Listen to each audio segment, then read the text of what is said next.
What is this? Breaking. The Ontario College of Psychologists, CP Ontario, has demanded that I submit myself to mandatory social media communication retraining with their experts for, among other crimes, retweeting Pierre Poilievre and criticizing Justin Trudeau and his political allies. It's got to be because of the CP tweet, right? Like, there's no way. It's got to be because of the CP tweet, or maybe because of this. But, like, it has to be because of that. Also, people getting mad at that, people getting mad at this is so funny. It's like, dude, what do you mean? Normal people get fired for tweeting. Like, what are you talking about? Normal people who don't have, like, podcasts and are oil lobbyists like that, they get fired for tweeting. If they tweeted like half a fraction of the weird, awful thing that you tweet on a daily basis, you would unironically get fired from most jobs. So the fact that they're just like asking for a social media retraining, a social media retraining is definitely you know, you're getting off light. Also, maybe they'll teach you not to write breaking on your own news, on your own life. Elon put exclamation marks. He said, "It's worse than you think in Canada, Elon Musk. Regulated professionals are now terrified into silence by their respective colleges. This means they are no longer able to say what they believe to be true. And who needs that from their lawyers, physicians, or psychologists?" I don't know why. Like, when liberals get hysterical about, like, Twitter, like, oh my God, you know, you didn't put the Ukrainian flag in your bio. You are actually, you know, fighting against Ukraine. Like, you are on the side of Russia or something. Or when, like, people think, like, oh man, you know, your tweets, like Elon Musk taking over Twitter is not going to be like a cybersecurity issue like what I was concerned by. But also, you know, you're not going to be able to, I'm going to keep posting through this. I don't care. Like, when people act like posting is praxis, okay? And a lot of liberals do this. It's cringe. But Republicans are doing it all the time too. And it's just as cringe. That's why I stay on anime fandom for Twitter and rarely go on politics twit. Okay, well, that's bad in a different way. Trust me. Okay, Jordan Peterson being cringe on the timeline also continues with this little thing here. Tell you about my suit first. Maybe you care about that. Maybe you don't. The first thing you need to know is these are tiny Elon Musk heads. This mother is literally turning into like a shitty third grade Batman villain. You know what I mean? Third rate. It's just it's very strange. Like, all these like suits and stuff. Like, what is he doing? My sartorial expression is that of a villain in like a comic book. And this is a Twitter suit. In the lining here, there's a bunch of comments from Twitter about what the. I mean, look, I make some weird fashion choices from time to time, but god damn, dude, this is like absolutely insane. He literally has more style than you, brother. I know we love shitting on me as like you know, this chat's favorite thing to do, but like, I'm not gonna ban that person. No, mad cause true. Okay, listen, guys, just imagine if I wore this suit just for a brief moment. Imagine if I had worn this suit. What would happen? I mean, dude, the website would break down for the day. Okay, I would get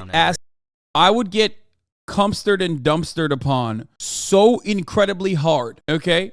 Are you out of your mind, dude? Like, I wear normal that like a broad majority of people in fashion would be like, oh, that's a pretty solid choice, and I still get it on. This is crazy.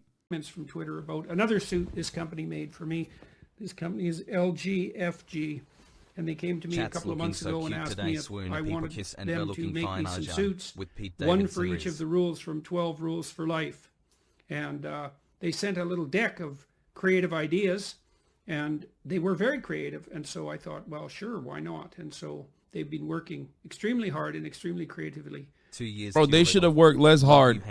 Thanks for I'm gonna be honest with you, they should have worked less hard. Okay, they worked maybe too hard, or maybe they should have worked harder.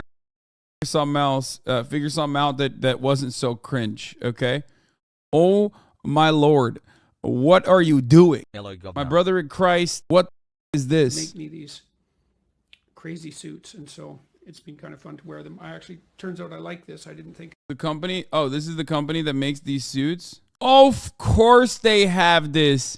Of course they have Joker suit, brother. Of course. The suit in and of itself is like interesting. I'll just say it's interesting. Okay. But then to tie it in with an Elon Musk tie, holy.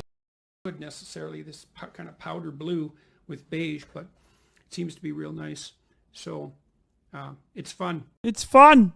I like it. He did a Bitcoin one too. I don't know. This actually assaults your senses. Like, this is inappropriate. This assaults your senses, your sensibilities. I mean, it just actually is. This is a sartorial crime. This is unironically a crime, okay? It should be prosecuted as such. People should recognize that this is unacceptable. No way. This just in. Teslarati tweets out, the IRS invites consumers to comment on the EV tax credit qualifications. And Elon Musk says, please comment on this matter. Wait a minute, Elon. What happened? I thought you didn't like government spending. Wait, hold up. How the did he build anything without big government spending? Penalized for making our SUV too mass efficient? That is bizarre. Tesla Model Y is 238 pounds too light to qualify as an SUV. How the did they this up? Solution: attach lead weights totaling 250 pounds to interior rear under trunk via hex bolts. After sale is complete for a ride free of charge. First service removes said weights. I mean, how did you not do this? It seems to have something to do with being under 6,000 pounds. That's insane, by the way. I'm surprised it's under 6,000 pounds considering it has battery, which makes it so goddamn heavy. Like the Lyric being over 6K, but still not counting as an SUV, so there might be another issue. Also, the 7-seat Model Y qualifies, but the 5-seat doesn't. If all crossovers count as SUVs, they now have new regulations applied. I mean, a lot of that regulation is also stupid, for the record.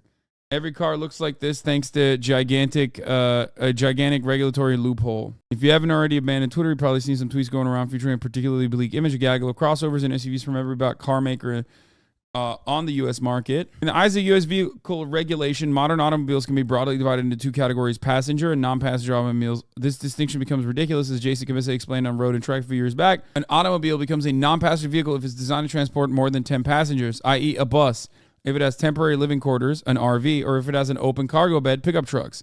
If it's got cargo space greater than passenger volume, any large cargo hauling vehicle or the big one, it's capable of off-highway operation. Definitions were written in the 60s.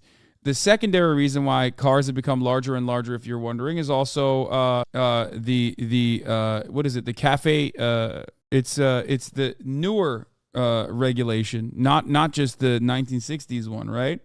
Cafe standards are the reason why they have why trucks have gotten larger and larger and larger and larger.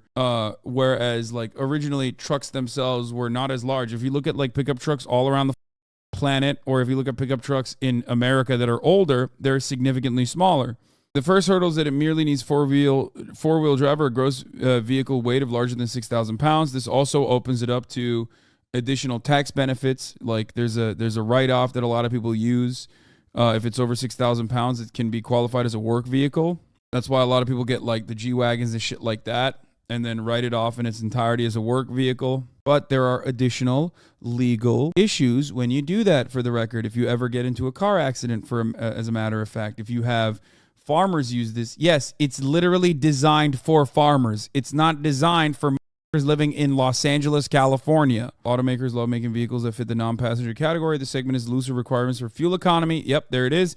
Exhaust cleanliness and crash safety, meaning less money spent engineering ways to save fuel, scrub exhaust, or protect passengers in a crash. A vehicle that's cheaper to engineer is more profitable to sell, hence why the most popular vehicle in the U.S. market are body-on-frame pickup trucks and crossovers that all have the same basic clearance angles. Yup. Capitalism fostering innovation once again, dude. I mean, incredibly innovative ways of skirting regulation that is created for, safety and things like that.